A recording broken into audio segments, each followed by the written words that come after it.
He is the voice of the American dream, the hand that penned the most revolutionary words in human history. We hold these truths to be self-evident, that all men are created equal. His mind envisioned a nation of liberty, of enlightenment, rising from the edge of a wilderness. But what if the man who defined our ideals lived a life that was a stark, painful contradiction? What if the story we tell ourselves is only half of the story? For centuries, we've placed Thomas Jefferson on a marble pedestal. But today, we're going to do something different. We're going to bring him down, not to destroy his legacy, but to examine it in all its complex, troubling, and human glory. This is a journey into the heart of an American paradox. To understand the scandal, we first have to understand the man. Thomas Jefferson was a collection of brilliant, and often conflicting, selves. He was the philosopher, who could write with breathtaking elegance about freedom and the tyranny of the British Crown. He was the architect, who designed his perfect home, Monticello, a temple to reason and order on a Virginia mountaintop. And he was the politician, a fierce partisan who founded the Democratic-Republican Party and fought for the soul of the young nation. But there was another Thomas Jefferson, the master of Monticello.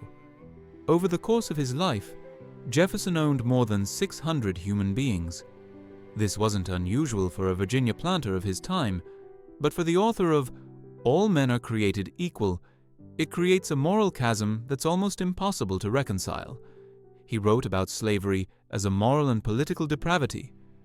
And yet, he participated in it, profited from it, and his entire way of life was built upon it. He saw the horror, but he couldn't or wouldn't break the chains. This is the first and greatest stain on his legacy. But it's the second scandal that would become the most personal and the most fiercely debated for over 200 years. Her name was Sally Hemings. Sally was an enslaved woman at Monticello, but her story is far more complicated than that. She was also the half-sister of Jefferson's late wife, Martha. When Martha's father died, the Hemings family, including the young Sally, came to Monticello as part of the inheritance. They were family, and they were property. In 1787, a 14-year-old Sally accompanied Jefferson's young daughter to Paris, where Jefferson was serving as the American minister. She was a teenager in a foreign land, entirely dependent on the man who owned her. And it was there, in the City of Light, far from the rigid racial codes of Virginia, that the relationship that would define both of their legacies began. According to the oral history preserved by Sally's son, Madison Hemings, and the political attacks launched by Jefferson's enemies in his own lifetime, Jefferson and Sally Hemings became intimate. When it was time to return to America in 1789, Sally was pregnant, and she used the one piece of leverage she had. In France, she was free. The law was on her side. Madison Hemings recounted that his mother negotiated with Jefferson. She would return to the bondage of Virginia, on one condition, that any children she had would be freed when they came of age.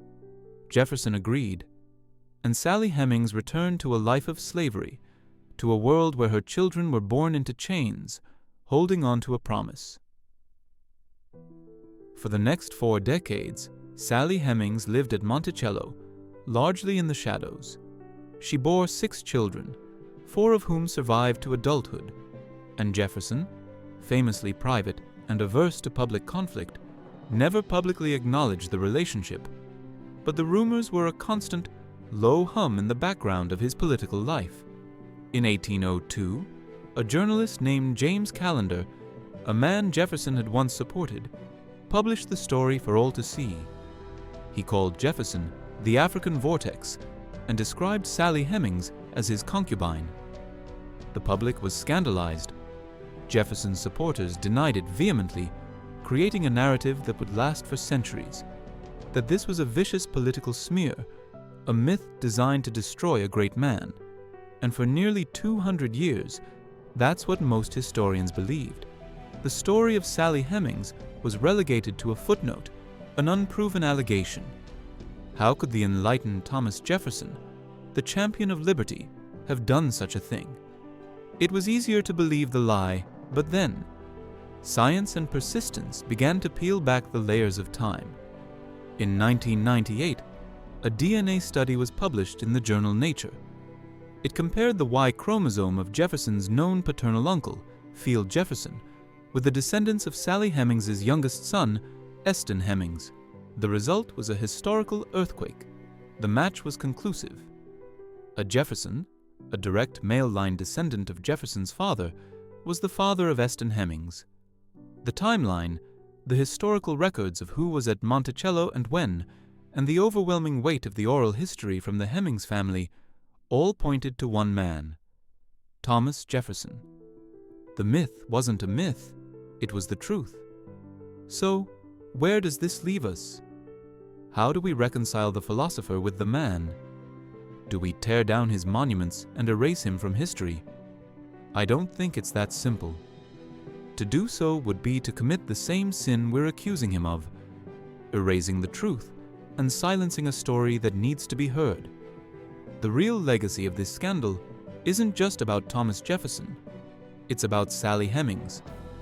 It's about her children, Beverly, Harriet, Madison, and Eston, who were granted their freedom, the only slave family Jefferson ever freed.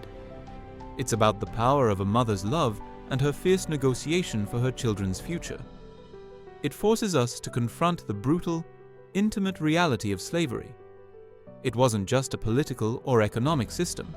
It was a system of profound power, where consent was impossible, and where the lines between family and property were horrifically blurred. Thomas Jefferson's story is the story of America itself, a story of soaring ideals and devastating failures, of liberty for some and brutal oppression for others. He was not a monster, nor was he a saint. He was a man, a brilliant, flawed, and deeply contradictory man. By facing the full, unvarnished truth about our past, we don't weaken our history. We strengthen it. We make it more honest, more complex, and more human. The question is no longer truth or myth. The evidence has spoken. The real question now is, what do we do with this truth? How does it change our understanding of power, of race, and of the founding of this nation? The journey into America's past is never simple. It's messy, it's painful, and it's full of shadows. But it is only by walking into those shadows, with courage and with open eyes, that we can truly hope to find the light. Thank you for watching USA Inquire. If this story made you think, share your thoughts in the comments below, and subscribe for more journeys into the heart of American history.